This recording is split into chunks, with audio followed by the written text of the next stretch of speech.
66 million years ago, the Earth was a vibrant, green landscape. The late Cretaceous period offered a warm climate and endless forests packed with thick, leafy plants. Down in the ferns, a small, curious dinosaur watches the neighborhood. Huge plant eaters rumble by, chewing on the treetops, while clumsy, flying reptiles glide from branch to branch. The planet's climate supported these massive animals by providing a year-round buffet of vegetation. There was enough energy in this system to fuel creatures of immense size.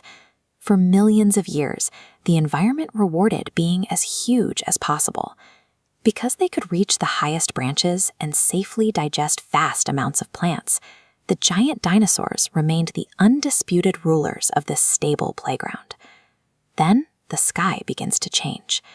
A strange, warm light appears far over the horizon, shifting the color of the clouds. Down below, our small dinosaur tilts its head up, watching the glow. The forest grows unusually still, caught in a moment of quiet wonder. This light was a wandering piece of space, a 10-kilometer-wide asteroid. Its arrival rewrote the requirements for survival on Earth for every living thing.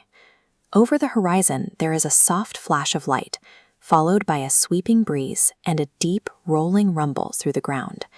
Scientists call this the Alvarez hypothesis. The asteroid strike kicked up millions of tons of pulverized rock and dust, enveloping the entire planet.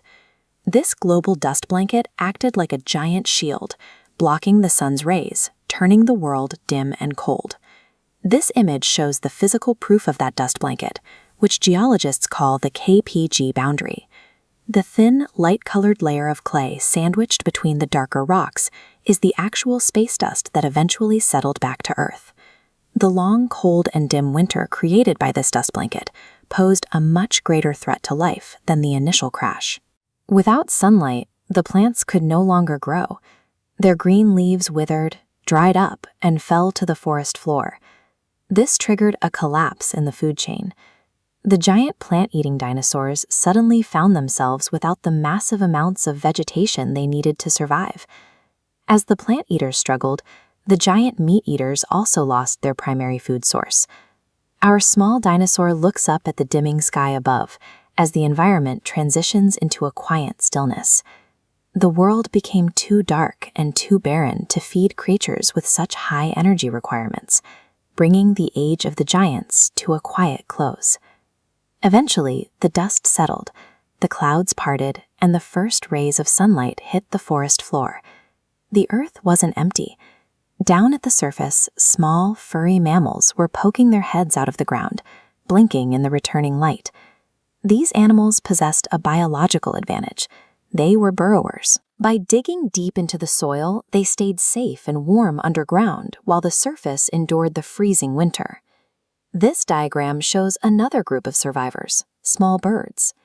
When the soft leaves died off, birds used their beaks to crack open tough seeds and nuts left in the dirt, accessing the nutrients inside. The rules of the world had flipped. Being tiny, hiding underground, and having a beak were now the ultimate traits for staying alive. With the sun shining again, those buried seeds sprouted.